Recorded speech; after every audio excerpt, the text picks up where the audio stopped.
Essentially, what they're saying is that he is good because of what he did for us. What he did for us makes him good. That's their standard. You notice that they don't say he's worthy because he loves the Lord.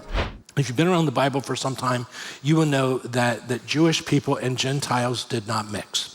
Jewish people and Romans really did not mix. And Jewish people and Roman officers really did not mix because they represented the oppressing military empire that Israel was under. But there's going to be something about this Roman centurion. Verse 4 says, when they had come to Jesus, they earnestly implored him, saying, he is worthy. And I've underlined, highlighted the word worthy, for you to grant this to him, for he loves our nation, and it was he who built us our synagogue. And I've highlighted, built us our synagogue. So the religious leadership there, they come to Jesus and they say, he's worthy. He's worthy for you to do this. He's deserving. Some of your Bibles will say deserving. Either way, that's good. Because he loves our nation and he built us our synagogue. And what you find is that they are judging his worthiness by what you and I would call externals. So write this down. Religious people judge worthiness by externals. It says there in your outline, he's worthy. Some of your translations will say deserves. The Greek word there is axios. I want you to pay attention to that. For you to grant this to him. Now, this word axios, worthy, you can either translate it as deserving, and you can also translate it as worthy. And then some dictionaries will say, some believe it refers to a set of scales. So the idea is that based upon a scale, this guy's good deeds outweighs his bad deeds, therefore he is worthy. There are people that think that you're right with God because you do more good than bad. And of course, that's not the case, story for another day. But essentially what they're saying is that he is good because of what he did for us. What he did for us makes him good. That's their standard. You notice that they don't say he's worthy because he loves the Lord. They say he's worthy because of what he did for us. Well, you will all, and this is not a big part of what we're going to talk about today, but you'll always know that you're in a religious environment when your worthiness is based upon externals. And so we all come from many different backgrounds, but how many of you came from a church, it was a no dancing church? Anybody here come from a no dancing church? Okay. Yeah, some of you are afraid to even put your hands up, but yeah, I saw. Then there was the smoking and chewing. I won't go into that. How many of you came from a no movies church? You don't go to movies. Anybody? Any hands? Okay, some movement over here. All right. So what you probably don't come from a church like this, but let me ask, how many of you come from a no makeup church? No makeup church. Anybody? So it's not really popular down here. When I was in Ohio, there were people that held that women should not wear makeup whatsoever.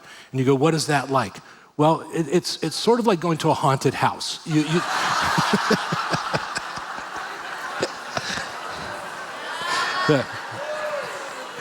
Some of us come from a church background where certain hairstyles were considered spiritual and some were considered, very fleshly.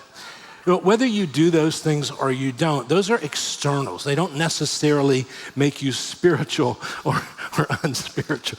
Billy Graham used to say, if the barn needs painted, paint it.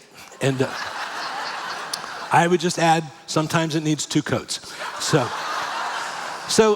they say, will you go? Verse 6, it says, so Jesus started on his way with them, and when he was not far from the house, the centurion sent friends saying to him, Lord. Now highlight the word Lord here. I just want to reference it in a few minutes. Do not trouble yourself further, for I am not worthy, you want to highlight that, for you to come under my roof. For this reason, I did not consider myself worthy, underline that, for you to come, but just say the word and my servant will be healed. Just say the word, my servant will be healed.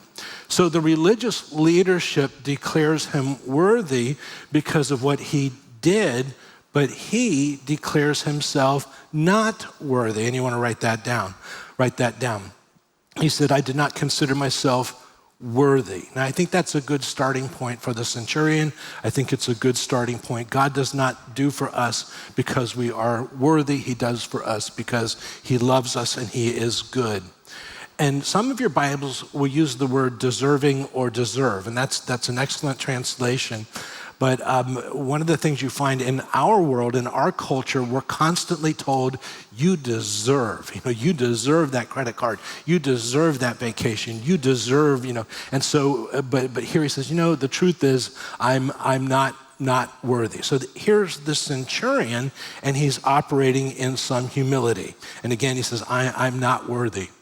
Now, interesting, they say he is worthy because he built a house of worship, a synagogue, but he says, I'm not worthy for you to even come to my house. And so you see those little plays in there.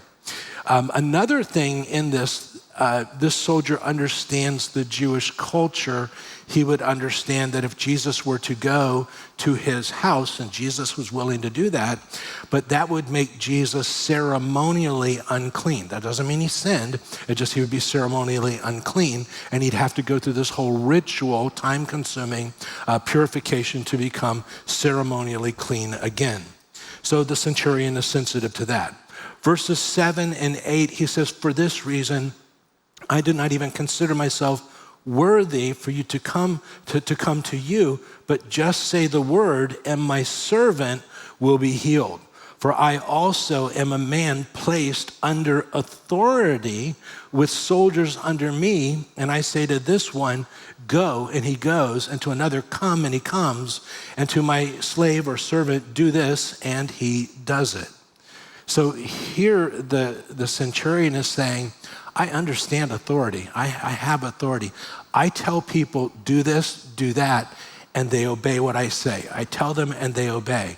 He says, I command people, but Jesus, you command diseases. And just like I tell people to do this, and they do it, you speak to a disease, and that's all there is. He recognizes his authority. Lord, you say it, and that's enough.